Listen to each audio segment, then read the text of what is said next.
नमस्कार दोस्तों, आज हम अज्ञेय द्वारा रचित उपन्यास शेखर एक जीवनी के प्रमुख चरित्र शेखर पर चर्चा करेंगे। शेखर एक जीवनी उपन्यास की रचना ही शेखर को ध्यान में रखकर की गई। शेखर एक जीवनी एक मनोविश्लेषणवादी उपन्यास है जिसमें फ्रायड, एडलर, युंग जैसे मनोवैज्ञानिकों की विचारधारा को प्रश्रय मिला।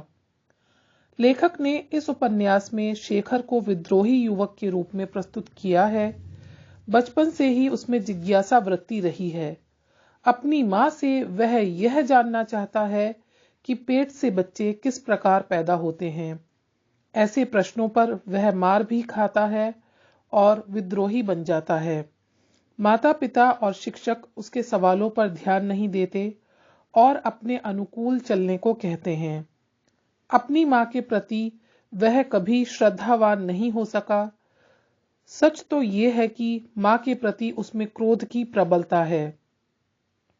छुआछूत को उसका विद्रोही मन स्वीकार नहीं करता, इसलिए मद्रास में वह ऐसे छात्रावास में रहने चला जाता है जहां सभी दलित बच्चे रहते हैं।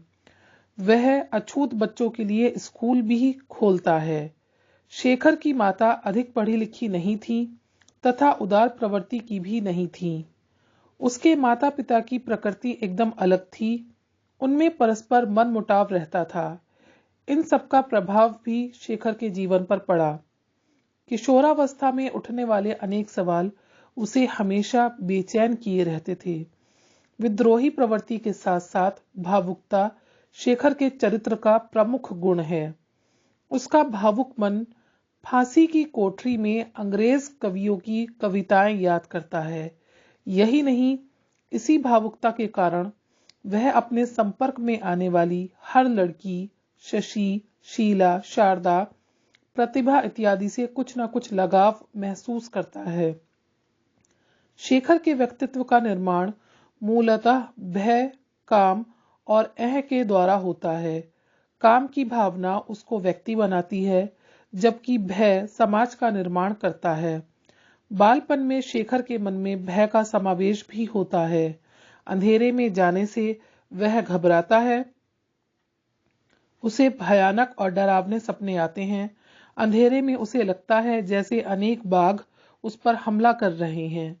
शेखर समाज को भय रहित रखना चाहता है। वह मानता है कि भय नहीं होना चाहिए, चाहे ईश्वर का भय हो या मृत्यु का भय अथवा रोजमर्रा के जीवन में टाइपीकरण का भय हो। शेखर इन सब का विरोध करता है। शेखर की जिज्ञासु प्रवृत्ति बचपन से ही उसे बहुत सारी बातें जानने की ओर उत्सुक करती हैं। अपने मन में उठने वाली जिज्ञासाओं के उत्तर न खोज पाने से वह बेचैन रहता था। मृत्यु संबंधी जिज्ञासाएं भी उसे बेचैन किए रहती थीं। लोग उसकी बातों को गंभीरता से नहीं लेते, सच नहीं बोलते, ये बात भी उसे हमेशा कचोटती रहती है और उसकी प्रवृत्ति को विद्रोही बना देती है। वह ईश्वर को नहीं मानता। उसका एकाकीपन उसे भावुक और संवेदनशील बना देता है। उपेक्षा और निराशा ने उसके अंदर कई बुरी आदतों को जन्म दे दिया। अब वह चोरी करने लगा था। वह ईश्वर, समाज, परिवार, शासन सबसे घृणा करने लगा। वस्तुतः वह स्नेह का भूखा है, प्यार का भूखा है।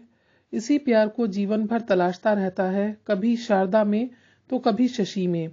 प्रेम के अभाव में पला शेखर वस्तुतः प्रेम पाने को सदैव तरसता रहा। उसकी माता कठोर स्वभाव की, अनुशासन प्रिय, ईर्ष्यालु स्त्री थी। अपनी माता के प्रति उसमें घृणा की तीव्र भावना विद्यमान थी।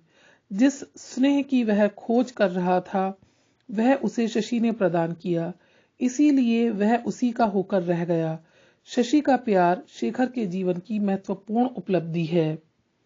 निष्कर्षतः यह कहा जा सकता है कि शेखर एक महान व्यक्तित्व है। वह कमाल का जिज्ञासु है। उसका स्वभाव उस बच्चे जैसा है जो किसी भी चीज को देखकर उसे जानने के लिए उसकी ओर दौड़ता है। शेखर खुद को विद्रोही बताता है, लंबे लंबे व्याख्यान देता है। शेखर बड़ा रोमांटिक है उसका व्यक्तित्व इतना आकर्षक है कि हर लड़की को उससे प्यार है।